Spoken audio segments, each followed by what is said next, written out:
have Danny Stolanov, Irige Wenga, and Cecilia Chung. Please come and take the floor.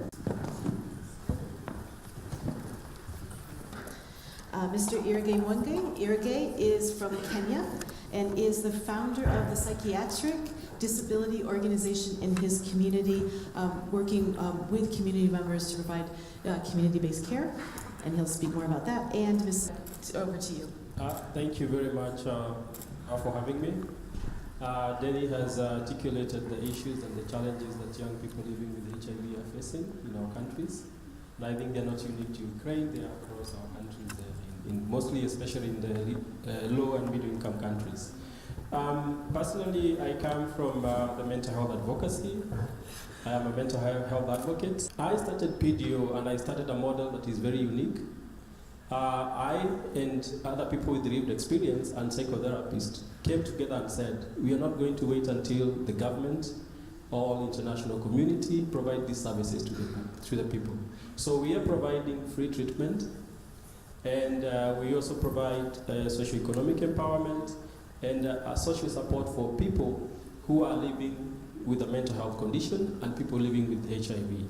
I got the first treatment from a psychiatrist just this year, 20 years after she was diagnosed with HIV. And that was only after my organization was able to get a psychiatrist who saw her and put her on medication.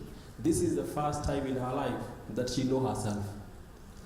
The only time that she knows happiness, genuine happiness and peace, because she has been through chronic depression for all her life. For me to highlight a few issues that people living with HIV are going through. Number one, because other issues have been well articulated by other speakers. Number one, in Kenya, it is appearing like it is more about the statistics. It's more about placing donors. It's more about the 90-90 targets. And it's not about the patient. It's not about their well-being. It's not about their lives. So today, if you go to a government hospital, you're a poor person, you cannot afford to pay a private clinic, you'll be forced to take a HIV test. The constitution is clear, you cannot be forced. So in theory, they'll say they don't force anyone. But if you don't take the test, you'll find it very difficult to access services.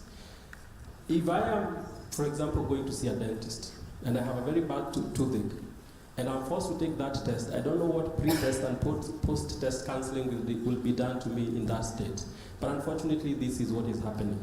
In prison, within the first 24 hours of getting to prison, you're forced to take a HIV test. It is voluntary in quotes, but no one has ever refused. So I don't know how voluntary that is. So we are going, human rights of people with HIV are being abused. And when we are saying that we want, to get these targets, it's about the targets, the statistics, and not about their welfare. There are many models that we have developed at the grassroots that can work for people living with HIVs. About 10 years ago, 10 years ago, there was a very strong support for community-based care and psychosocial support. Every HIV positive person in my community had a support group where they belonged and they had activities.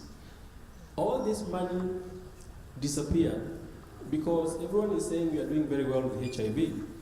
And because money, now the drugs are free, nobody cares about the welfare and the well-being of these people.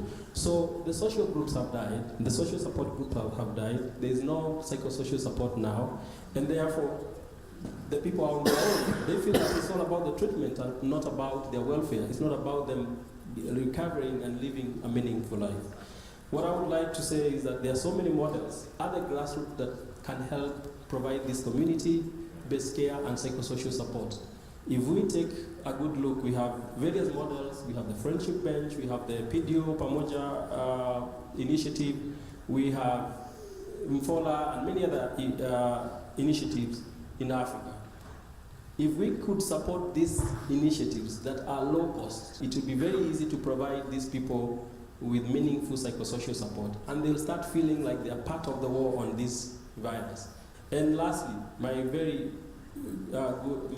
own humble request to UNAIDS, can we have another 90% of people living with HIV put on psychosocial support or under psychosocial support? Thank much. That sounds like a class.